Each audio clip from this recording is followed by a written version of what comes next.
بنی اسرائیل کے بارے میں سوال ہوا تو سورہ یوسف اتری، پھر صحابہ جو تھے رضی اللہ تعالیٰ عنہ وہ سوال کیا کرتے تھے تو بھی آیات اترتی تھی۔ آج بھی ایسے واقعات کردار موجود ہیں کہ قرآن کی روشنی میں ہم ان مسائل کو بہتر سمجھ سکتے ہیں۔ اس کی صورتوں کی ترتیب جو ہے وہ نزول کے اعتبار سے مختلف ہے، مگر قرآن کی ترتیب نبی صلی اللہ علیہ وآلہ وسلم نے کروائی۔ کون سی آیت کدھر کس صورت میں کس جگہ ہوگی، یہ ترتیب اللہ نے آپ کو جبریل علیہ السلام کے ذریعے سکھائی، اور حضرت ابوبکر صدیق کے دور میں اس قرآن کو اکٹھا کیا گیا۔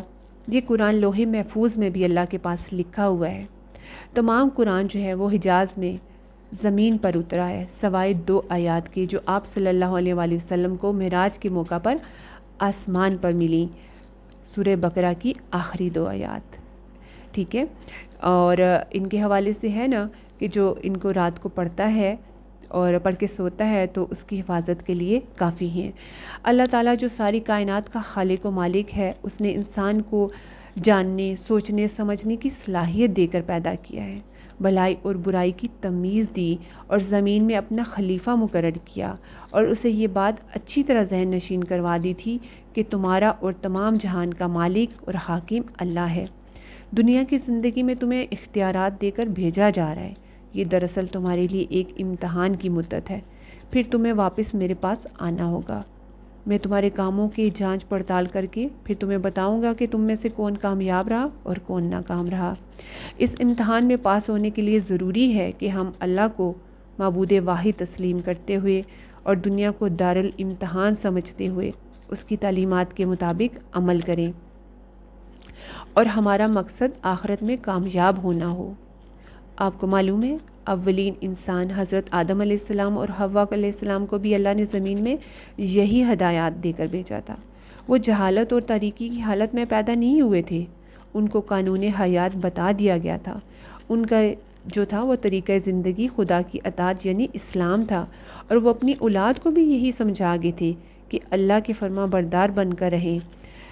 بعد کی صدیوں میں جو ہے وہ رفتہ رفتہ انسان صحیح طریقہ زندگی سے منحرف ہو کر مختلف غلط رویوں کی طرف چل پڑے، اور انہوں نے اللہ کے ساتھ زمین اور آسمان کی مختلف غیر انسانی اور انسانی خیالی مادی ہستیوں کو شریک کر لیا، اور جو حقیقی علم تھا نا، العلم، قرآن کا علم، اللہ کا علم، جو اس سے پہلے بھی مختلف کتابوں کی شکل میں اترا ہوا تھا، اس میں آمیزش کر کے بے شمار مذاہب پیدا کر لیے۔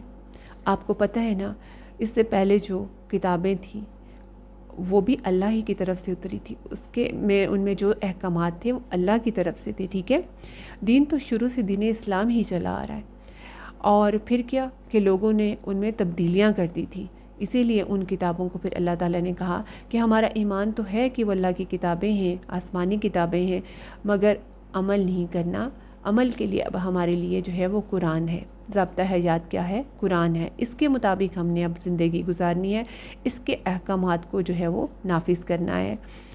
اور کیا ہے کہ بے شمار مذاہب جو بن گئے اور شریعت کو چھوڑ کر نفس کے مطابق اپنے لوگوں نے قوانین گھڑ لیے، اور پھر وہی والی بات ہے کہ نبی صلی اللہ علیہ وآلہ وسلم کے ٹائم تک جو ہے وہ دین میں اتنا کچھ بدل دیا گیا، ایسا کچھ کر لیا کہ آپ سوچیں کہ وہ لوگوں نے خانہ کعبہ کے اندر، کہا جاتا ہے کہ 360 بت خانہ کعبہ کے اندر تھے، اس کے علاوہ بھی مختلف جگہوں پر بڑے بڑے بت نصب تھے، اور کیا کیا جاتا تھا کہ جہالت کی انتہا تھی، ننگے طواف کیا جاتا خانہ کعبہ کا، ایسی فضول رسم و رواج اس میں کر لی گئی تھی، شرک بدعت کا دورہ تھا۔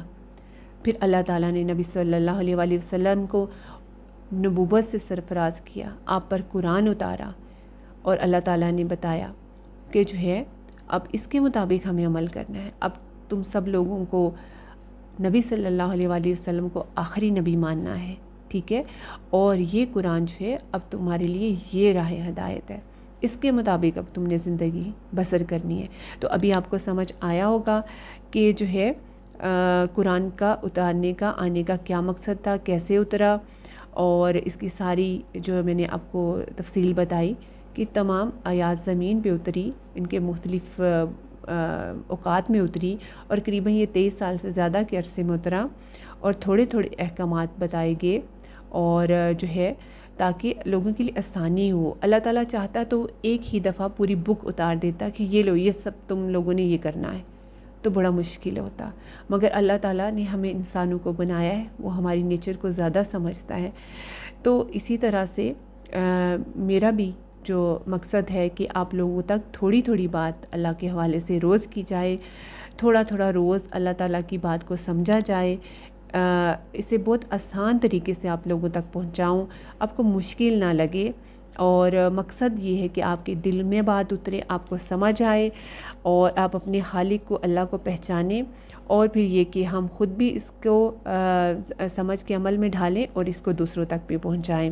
تو یہ آج کا پہلے جو قرآن کے حوالے سے ہماری بات تھی۔ پھر اس کے بعد میں نے آپ کو بولا تھا کہ انشاءاللہ تھوڑا آج قرآن کے حوالے سے بھی ہم بات کریں گے، اور اس کے حوالے سے جو ہم بات کریں گے، اس کا آغاز جو کریں گے، قرآن کی جو سب سے پہلی صورت ہے وہ صورت فاتحہ ہے۔ اس سے پہلے جو ہے ہم قرآن جب شروع کرتے ہیں تو اعوذ باللہ من الشیطان الرجیم اور بسم اللہ الرحمن الرحیم پڑھتے ہیں۔ اس کے حوالے سے بھی میں تھوڑا آپ کو بتانا چاہوں گی، کیونکہ ہر چیز کو ہم نے تھوڑا تھوڑا سمجھنا ہے، ٹھیک ہے؟ وہ ہم کیوں کرتے ہیں، کیوں کرتے ہیں، کیوں پڑھتے ہیں؟ ہم قرآن تو ریڈنگ کرتے ہیں، بہت سی چیزیں ہیں وہ ہم کرتے ہیں، لیکن ہمیں علم نہیں ہے کہ وہ ہم کیوں کرتے ہیں۔ اب جیسے میں آپ کو بتاؤں گی کہ ہم اعوذ باللہ کیوں پڑھتے ہیں اور بسم اللہ کیوں پڑھتے ہیں۔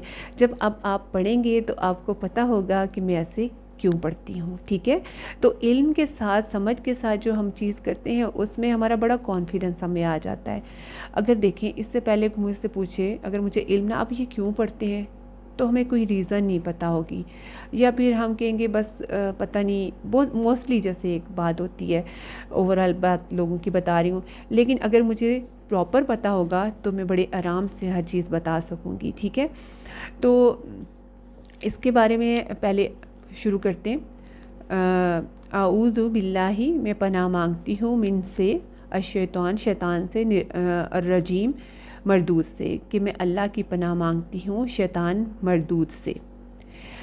اور کیوں مانگتے ہیں پناہ اور یہ کیوں پڑھتے ہیں؟ سورہ النحل میں ہے 98 آیت میں، جب تم قرآن کی تلاوت کرو تو شیطان مردود سے اللہ کی پناہ مانگو، یعنی ہم اللہ کی پناہ میں آ جاتے ہیں، کیونکہ قرآن پڑھتے ہوئے بندہ اللہ کی طرف جاتا ہے، ٹھیک ہے؟ اللہ کا کلام ہے نا، اللہ اس سے بات کر رہا ہوتا ہے، وہ اللہ کے رستے پہ آ جاتا ہے۔ تو اب شیطان کو تو برا لگے گا کہ یہ بندہ تو اللہ کی بات سن رہا ہے اور کہیں اس کے دل میں نہ اتر جائے، اور اگر یہ اس کے رستے پہ چل پڑا اور چلتا رہا، اس کو استقامت مل گئی تو پھر تو یہ جنت میں چلا جائے گا، اور یہی تو شیطان نہیں چاہتا۔ تو جب ہم قرآن پڑھنے لگتے ہیں تو ہم اللہ کی پناہ مانگتے ہیں، اللہ ہمیں شیطان سے بچانا، تو وہ پھر ہماری حفاظت اللہ کرتا ہے، ہمیں اس سے بچاتا ہے، ہمیں اس کے اپنے رستے پہ استقامت بھی دیتا ہے، ٹھیک ہے؟ پھر اس کے بعد آ گیا بسم اللہ، شروع اللہ کے نام سے، الرحمن، جو بڑا مہربان، الرحیم، بار بار رحم کرنے والا ہے۔ بسم اللہ میں جو ہم سورۃ فاتحہ میں بھی اللہ تعالیٰ کی صفات پڑھیں گے، وہ اس میں بھی ہیں۔ دیکھیں، الرحمن اور رحیم، اللہ تعالیٰ کا پہلا تعارف ہی اس کی آیت میں جو ہے وہ رحمان اور رحیم ہے۔ بہت بہت خوبصورت لگتا ہے یہ والا رحمان اور رحیم والی صفات اللہ کی۔ اور جو ہے کیوں پڑھتے ہیں اور کیا مقصد ہے؟ ادب یہ ہے کہ بسم اللہ کو پڑھا جائے، کیونکہ حکم ہے کہ ہر کام کا آغاز بسم اللہ سے کریں۔ سوائے سورہ توبہ کے سبھی جو قرآن کی صورتیں ہیں ان کے آغاز میں جو ہے وہ بسم اللہ لکھی ہوئی ہے، ٹھیک ہے؟ یہ ایک الگ اور ایک مستقل آیت ہے، اور حدیث ہے جیسے کہ اس کے بغیر، جو بسم اللہ کے بغیر جو کام کیا جاتا ہے اس میں سے برکت اٹھا لی جاتی ہے۔ تو کیا ہے کہ اعوذ باللہ پڑھنے سے ہم اللہ تعالیٰ کی پناہ میں آ جاتے ہیں، اللہ تعالیٰ کی حفاظت میں آ جاتے ہیں، اور بسم اللہ سے جو کام شروع کیا جاتا ہے اس میں اللہ تعالیٰ کی برکت شامل ہو جاتی ہے، ٹھیک ہے؟ تو ہم بینگ اے مسلم، ہم جو بھی کام کرتے ہیں اس سے پہلے ہم کیا پڑھتے ہیں؟ بسم اللہ، ٹھیک ہے؟ پوری بسم اللہ الرحمن الرحیم نہیں، کیونکہ سنت کیا ہے؟ بسم اللہ، شروع اللہ کے نام سے۔ کھانا کھانے سے پہلے، جو بھی آپ کوئی کام کرتے ہیں، کھانا کھانا ہے، ڈیلی کی روٹین میں آپ دیکھیں جو بھی آپ کام کر رہے ہو، آپ نے ذہن میں رکھنا ہے کہ ہم نے اس سے پہلے بسم اللہ پڑھنا ہے، بسم اللہ پڑھنا ہے، ٹھیک ہے؟ تو کیا ہوگا، اللہ تعالیٰ کی برکت شامل ہو جائے گی، اور پھر آپ جب کوئی کام سنت سمجھ کے کرتے ہیں تو آپ کو پتہ ہے پھر اس کا اجر کتنا بڑھ جاتا ہے۔ کوئی بھی کام کریں تو یہ سوچیں یہ میرے اللہ کا حکم ہے اور یہ میرے نبی کی سنت ہے، تو اس حوالے سے کرتے ہوئے ہمارا اجر اور بڑھ جائے گا۔ تو آپ آج کے جو ہمارا اس میں لیسن ہے، جو آپ کی سمجھ کے لیے بات ہے، وہ اس کو آپ نے جو سمجھ لیا کہ ہم اعوذ باللہ کیوں پڑھتے ہیں اور ہم نے بسم اللہ کیوں پڑھنی ہوتی ہے، اب کیا ہے، برکت لینے کے لیے اب ہم نے اس کو عمل میں بھی ڈالنا ہے۔ کوئی بھی کام کریں گے، کھانا کھائیں گے، پانی پئیں گے، کپڑے چینج کریں گے، اپنے ہر کام سے پہلے کچھ بھی آپ روٹین کا کوئی کام کرتے پہلے کیا کرنا ہے، بسم اللہ، بسم اللہ۔ تو انشاءاللہ تعالیٰ یہ عمل میں ہمارے اللہ اس کو ڈالے۔ آج کا جو ہمارے لیسن ہے وہ یہی تھا۔ اگلا لیسن جو ہے وہ انشاءاللہ تعالیٰ ہم سورۃ فاتحہ سے شروع کریں گے، اور جو ہے وہ بہت خوبصورت سورت ہے، قرآن کی پہلی سورت ہے، اور آپ نے جو ہے وہ اس کا لیسن بھی کوئی بھی مس نہیں کرنا، اور آپ کو بہت اچھا لگے گا، کیونکہ ہم سورۃ فاتحہ کو روز کتنی دفعہ نماز میں پڑھتے ہیں۔ جب ہم اس کو جان کے سمجھ کے پڑھیں گے تو آپ کو مزید بہت اچھا لگے گا اور آپ کی نماز میں خشوع بھی آئے گا۔ تو یہیں پر آج ہم اپنے لیسن کا اینڈ کرتے ہیں۔ اللہ تعالیٰ آپ سب کی حفاظت کرے، اللہ تعالیٰ آپ سب کو بہت برکتیں دے۔ آپ سب کے جو ہے وہ امید ہے کہ آپ کو میری بات سمجھ آئی ہوگی، آپ کو آج کا لیسن سمجھ آیا ہوگا۔ انشاءاللہ کل پھر ملاقات ہوگی۔ السلام علیکم ورحمۃ اللہ وبرکاتہ۔